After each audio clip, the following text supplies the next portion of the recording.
नमस्कार साथियों, कैसे हैं आप लोग। आशा और उम्मीद करता हूं स्वस्थ होंगे, मस्त होंगे। जहां भी होंगे ज़बरदस्त तरीके से आप अपनी तैयारी कर रहे होंगे। देखिए साथियों, कल हमने आप लोगों को प्रत्यय पढ़ाया था और आज उसी प्रत्यय चैप्टर का मैं प्रैक्टिस कराऊंगा। कल थ्योरी था, आज आपका प्रैक्टिस है। तो इस वीडियो को शुरू से लेकर लास्ट तक ज़रूर देखना और अपना स्कोर भी काउंट करना कि आप कितना सही कर पा रहे हो और आपका कितना अभी भी गलत हो रहा है ना। तो चलिए चलते हैं अपने पहले क्वेश्चन पर। ये अपना पहला क्वेश्चन है। इसमें कहा है, वे शब्दांश या अक्षर जो शब्दों के अंत में जुड़ते हैं कहे जाते हैं। क्या कहे जाते हैं दोस्तों? उपसर्ग कहे जाते हैं या परसर्ग कहे जाते हैं या सर्वनाम कहे जाते हैं या तत्सम कहे जाते हैं। तो देखिए दोस्तों, आपको मैं बता दूं, यहाँ पर जो शब्द होता है, शब्द के अगर कोई आगे जुड़ता है तो वो आपका उपसर्ग कहलाता है। क्या कहलाता है? उपसर्ग कहलाता है, उपसर्ग। और शब्दों के पीछे जो जुड़ता है उसको क्या कहते हैं? प्रत्यय कहते हैं। क्या कहते हैं? प्रत्यय। और इसी प्रत्यय का एक दूसरा नाम है परसर्ग, है ना। परसर्ग। तो आगे जुड़ने वाला उपसर्ग, पीछे जुड़ने वाला परसर्ग होता है। प्रत्यय हमारा ऑप्शन में नहीं है, प्रत्यय की जगह पर नाम है परसर्ग, तो आपका परसर्ग विकल्प ही सही होगा। अब बढ़ते हैं अपने अगले क्वेश्चन पर। इसमें कहा है, उस विकल्प का चयन करें जो परसर्ग रहित है। अब तो आप जान चुके हैं परसर्ग मतलब क्या, प्रत्यय। और प्रत्यय मतलब क्या, जो पीछे लगता है ना। तो उस विकल्प का चयन करें, उस विकल्प का चयन करें जो परसर्ग रहित है। रहित का मतलब परसर्ग के बिना, यानी जिसमें परसर्ग ना लगा हो उसे हम कहेंगे परसर्ग रहित है। तो रासायनिक में आपका रसायन मूल शब्द है, रसायन मूल शब्द है और इसमें इक प्रत्यय जुड़ा है। क्या? कौन सा? इक प्रत्यय, ये वाला इक प्रत्यय आपका जुड़ा है। वैकल्पिक, वैकल्पिक में आपका विकल्प मूल शब्द है, विकल्प में इक जुड़ गया है और बन गया है वैकल्पिक। देखिए दोस्तों, आगे वाले का अर्थ निकलना चाहिए, है ना। और ये मर्मज्ञ में मर्म मूल शब्द है और इसमें ज्ञा जुड़ा है, तो ज्ञा प्रत्यय आपका क्या है? परसर्ग है ना, प्रत्यय है। और अनुकरण में आपका अनु और करण से मिल करके बना है और ये करण मूल शब्द है, इसके आगे जो लगा है वो तो उपसर्ग है, ये परसर्ग नहीं है। तो परसर्ग रहित यानी परसर्ग के बिना वाला कौन सा है? तो ये आपका अनुकरण होगा, इसी में परसर्ग नहीं है ना। इसमें परसर्ग के बजाय क्या है? उपसर्ग है। तो ऑप्शन डी हमारा क्या होगा? करेक्ट जवाब होगा। अब बढ़ते हैं अपने अगले क्वेश्चन पर। इसमें कह रहा है, निम्न में से कौन सा विकल्प प्रत्यय के संदर्भ में सही है। दोस्तों, प्रत्यय के संदर्भ में कौन सा विकल्प सही है? अब देखिए, यहाँ पर ऑप्शन ए दिया गया है, यह शब्दों के आगे लगते हैं। जी नहीं, ये गलत है। शब्दों के जो आगे लगते हैं उनको क्या कहते हैं? उपसर्ग कहते हैं ना। इनका अपना अर्थ स्पष्ट होता है। तो दोस्तों, ना तो उपसर्ग का अर्थ स्पष्ट होता है और ना ही परसर्ग मतलब प्रत्यय का अर्थ स्पष्ट होता है।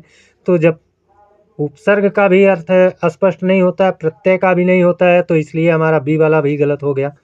यह शब्दों में जोड़े जाते हैं, यह शब्दों को जोड़ते हैं, सॉरी दोस्तों, यह शब्दों को जोड़ते हैं। तो ये शब्दों को जोड़ने का काम नहीं करते हैं, ये भी गलत है। ऑप्शन डी हमारा सही होगा। इसमें क्या लिखा है? यह शब्दों के अंत में लगते हैं। जी हाँ, यहाँ पर प्रत्यय आपके शब्द के पीछे लगते हैं, यानी अंत में लगते हैं, इधर लगते हैं आपके प्रत्यय, है ना। और आगे क्या लगते हैं? उपसर्ग लगते हैं। तो ऑप्शन डी हमारा क्या होगा? करेक्ट जवाब होगा। अब बढ़ते हैं अपने अगले क्वेश्चन पर। कह रहा है, बचपन में परसर्ग को हटा देने पर मूल शब्द क्या बचेगा। जो आपका बचपन है, इसमें अगर हम इसमें से अगर हम परसर्ग हटा दें तो मूल शब्द यहाँ पर दोस्तों पूछा है, मूल शब्द क्या बचेगा, है ना। तो देखिए, बचपन किन दो बचपन में मूल शब्द क्या है? तो बचपन में आपका क्या है? बच्चा में हम क्या करेंगे? पन जोड़ देंगे, तो क्या बन जाएगा? बचपन बन जाएगा। देखिए दोस्तों, ये बच्चा शब्द जो है ना, इसका अर्थ है, कुछ लोग ये सोच रहे होंगे बच और पन दोनों को जोड़ करके बनाया गया है। तो पन, बच और पन हम कर देते हैं, ठीक है, लेकिन यहाँ पर बच का कोई अर्थ नहीं है ना। बच का कोई अर्थ नहीं है, इसीलिए ये बच नहीं रहेगा। जो आपका परसर्ग है यानी प्रत्यय है उसके आगे जो शब्द है उसका अपना अर्थ होना चाहिए, है ना। और बच का अर्थ नहीं है इसलिए ये बच नहीं रहेगा, जबकि उसकी जगह पर क्या रहेगा, बच्चा रहेगा। तो बच्चा आपका ऑप्शन डी में दिया गया है। ऑप्शन डी हमारा क्या होगा, करेक्ट जवाब होगा। अब बढ़ते हैं अपने अगले क्वेश्चन पर। इसमें कहा है लिखावट शब्द में प्रत्यय का प्रकार है। अब यहाँ पर प्रत्यय का प्रकार दोस्तों पूछा है। आप तो जानते हैं प्रत्यय के जो भेद होते हैं वो कौन कौन से होते हैं। दो भेद होते हैं, एक होता है आपका कृदंत प्रत्यय और दूसरा होता है तद्धित प्रत्यय, है ना। और कृदंत प्रत्यय क्या होता है, जब हम क्रिया के अंत में, है ना, जब हम क्रिया के अंत में प्रत्यय को जोड़ते हैं तो वो आपका कृदंत प्रत्यय होता है। यहाँ पर क्रिया का रोल होता है, क्रिया के लास्ट में क्या किया जाता है, प्रत्यय को जोड़ा जाता है, तब कृदंत होता है। क्रिया के अलावा, जैसे क्रिया के अलावा आपका संज्ञा हो गया, सर्वनाम हो गया, विशेषण हो गया, है ना, और अव्यय पद हो गए, इन सब में अगर कोई प्रत्यय जुड़ता है तो वह आपका तद्धित प्रत्यय कहलाता है ना। तो यहाँ पर हमको लिखावट को तोड़ना होगा, देखना होगा कि लिखावट को तोड़ने पर मूल शब्द जो है वो हमारा क्रिया है या संज्ञा है या सर्वनाम है या क्या है।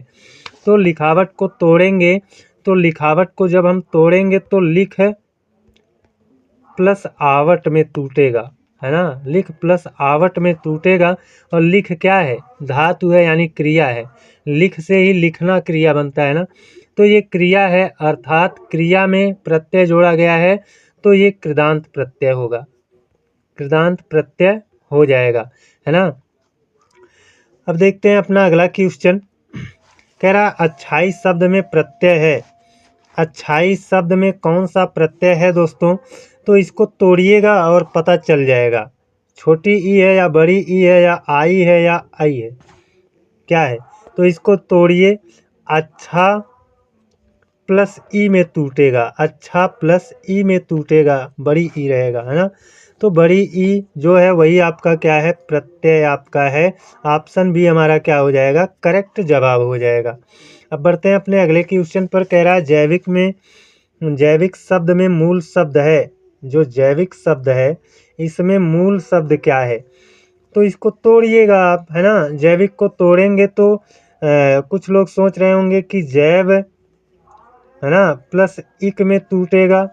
जैव प्लस इक में नहीं दोस्तों टूटेगा, ये आपका जीव प्लस इक में टूटेगा, है ना। तो जीव प्लस इक में टूटेगा, तो आपका ऑप्शन बी करेक्ट जवाब हो जाएगा, है ना। जीव प्लस इक में टूटेगा, जैविक होगा। जैविक को तोड़ने पर मूल शब्द क्या मिलेगा, मूल शब्द आपका जीव मिलेगा, जैव नहीं मिलेगा, ये आपका गलत होता है। जीव आपका बी वाला विकल्प सही है। बढ़ते हैं अपने अगले क्वेश्चन पर। कह रहा भिक्षुक में परसर्ग है।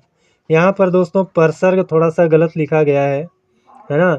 ये परसर्ग आपका ऐसे रहेगा, भिक्षुक में परसर्ग है। परसर्ग का मतलब जो शब्द के पीछे लगे वो परसर्ग है, उसी को प्रत्यय कहते हैं।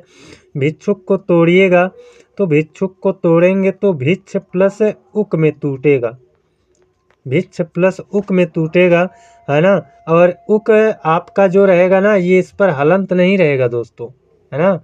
उक आपका, ये आपका विकल्प बी वाला सही होगा, सी वाला सही नहीं करना है, बी वाला आपका विकल्प सही होगा। अब बढ़ते हैं अपने अगले क्वेश्चन पर।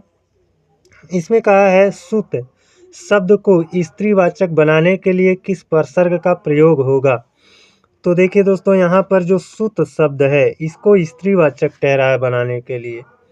सुत शब्द को स्त्रीवाचक बनाने के लिए किस परसर्ग का प्रयोग होगा।